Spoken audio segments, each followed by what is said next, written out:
मौत के बाद जिंदगी का कैसा रूप होगा, इस बारे में तमाम तरह की बातें होती हैं। मगर एक चीज का तो आपको यकीन होगा कि मरने के बाद आपके शरीर के अंगों की नीलामी नहीं होगी। हाल ही में एक ऑनलाइन वेबसाइट ने मरे हुए लोगों के अंगों की नीलामी शुरू की थी, जिसकी शिकायत भी की गई थी।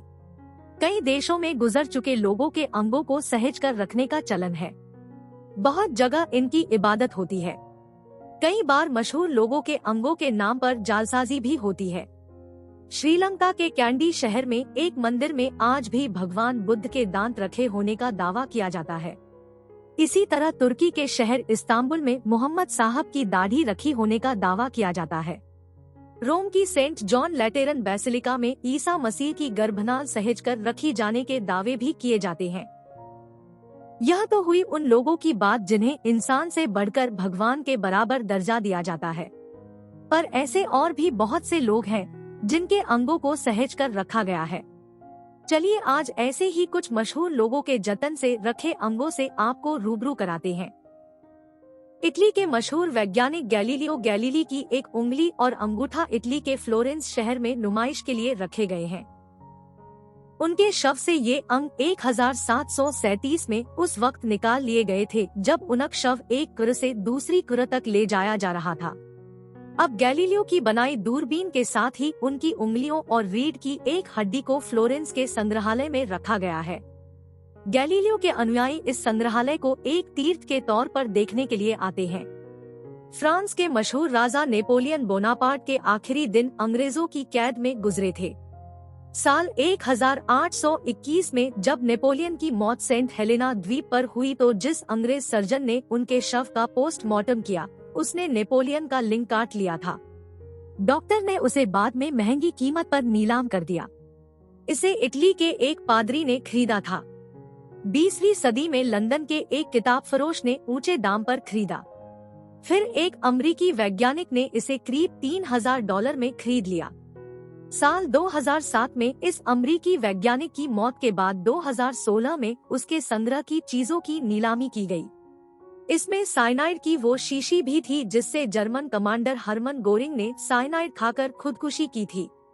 जर्मन मूल के अमेरिकी वैज्ञानिक अल्बर्ट आइंस्टीन जीनियस थे। उनकी मौत के बाद 1955 में उनकी आंखें निकालकर न्यूयॉर्क में एक सेफ में रख दी गई। इसी तरह उनके दिमाग को पड़ताल के लिए निकाल लिया गया था, जिस पर बरसों रिसर्च होती रही। बाद में उनके दिमाग के टुकड़ों को उनकी आंखों के डॉक्टर हेनरी अब्राम्स को सौंप दिया गया था।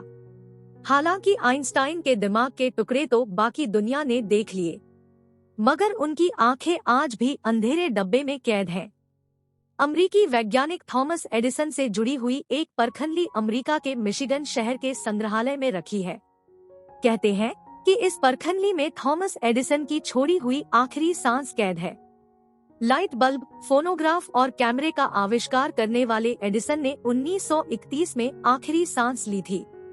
जिस परखंडी में उन्होंने सांस छोड़ी थी उसे उनके डॉक्टर ने कॉर्क लगाकर बंद कर दिया था।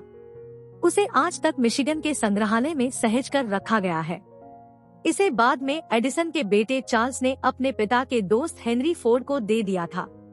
फोर्ड ने इसे अपने नाम से बने संग्रहालय में रखवा दिया। साल 2011 में अमेरिका के अल पासो शहर के एक दुकानदार ने दावा किया था कि उसके पास कुख्यात मेक्सिकन बागी जनरल पैचो विला की वो उंगली है जिससे वो बंदूक की ट्रिगर दबाते थे। पैचो की 1926 में हत्या कर दी गई थी। उनके शव को 3 साल बाद डकैतों ने क्रिस्तान से खोदकर निकाल लिया था। बाद में जनरल पैचो के शव के टुकड़ों के अलग अलग लोगों के पास होने के दावे किए जाते रहे। जिस अमेरिकी दुकानदार ने यह दावा किया कि उसके पास पैचो की उंगली है, वह यह बात साबित करने को राजी नहीं था। बरसों इस पर बहस होती रही। आज तक देव नाम का वो दुकानदार पैचो के नाम से वो उंगली बेच नहीं पाया है। आखिर क्या वजह है कि लोग गुजर चुके लोगों के अंगों में इतनी दिलचस्पी दिखाते हैं? शायद किसी बड़े और नामी इंसान की जिंदगी इतनी राजदार होती है कि उससे जुड़ी हर चीज से एक कहानी बना ली जाती है। यही अंग बहुत से लोगों को गुजर चुके इंसान के आसपास होने का एहसास कराते हैं। जैसे आइंस्टीन के डॉक्टर अब्राम्स ने कहा था कि इस महान वैज्ञानिक की आंखें उनके पास होने का मतलब है कि आइंस्टीन आज भी जिंदा है। अल्बर्ट आइंस्टीन का दिमाग इतना तेज क्यों था, इस पर अब एक नई थ्योरी सामने आई है। वैज्ञानिकों का दावा है कि आइंस्टीन के दिमाग पर अन्य मस्तिष्क की तुलना में ज्यादा फोल्ड्स धारियां थी। संभवतः यही उनकी इंटेलिजेंसी का कारण भी था। नोबेल विजेता आइंस्टीन की मृत्यु के बाद 1955 में उनके दिमाग को 240 ब्लॉक्स में विभाजित कर वैज्ञानिकों को शोध के लिए दिया गया था। इनमें से अधिकतर नमूने खो चुके हैं और इसकी एनाटॉमी पर बहुत कम जानकारी सामने आ पाई है। टेलीग्राफ की रिपोर्ट के मुताबिक नया शोध पैथोलॉजिस्ट थॉमस हर्वे के निजी संग्रह में मौजूद आइंस्टीन के दिमाग की तस्वीरों के आधार पर किया गया। शोध के दौरान आइंस्टीन के दिमाग की तुलना 85 अन्य मस्तिष्क से की गई। पता लगा 1230 ग्राम का आइंस्टीन का दिमाग वजन में आम लोगों जैसा ही है, लेकिन उन पर बहुत ज्यादा फोल्ड्स है। शोध के दौरान दिमाग के 240 सेक्शंस को फिर से जोड़ा गया और उसका मैप बनाया गया। फ्लोरिडा स्टेट यूनिवर्सिटी के एंथ्रोपोलॉजिस्ट डीन फॉक ने बताया, नतीजों से उन पूर्ववर्ती रिपोर्ट्स की भी पुष्टि होती है जिनमें दिमाग की असामान्य प्रकृति को आइंस्टीन की बुद्धिमत्ता से जोड़ा गया था। फॉक ने जर्नल ब्रेन में लिखा है कि आइंस्टीन का दिमाग चेहरे और जुबान को नर्व इम्पल्सेस ट्रांसमिट करने वाले हिस्सों में थोड़ा बड़ा था, जिससे शायद उनकी एकाग्रता और दूरदर्शिता जुड़ी हो सकती है। अल्बर्ट आइंस्टीन की मौत के 7.5 घंटे बाद उनका दिमाग मृत शरीर से निकाल लिया गया था। इससे पहले भी कुछ रिपोर्ट्स में दावा किया गया था कि स्पीच और लैंग्वेज से जुड़ा उनका दिमागी हिस्सा आकार में छोटा था, वहीं गणनाओं और अंकों से संबंधित हिस्सा बड़ा था। आइंस्टीन और उनका दिमाग। जर्मन गणितज्ञ कार्ल फ्रेडरिक का दिमाग भी शोधार्थियों की रुचि रहा है। 1855 की मौत के बाद रुडोल्फ वेगन नामक वैज्ञानिक ने उनके दिमाग की जांच की थी।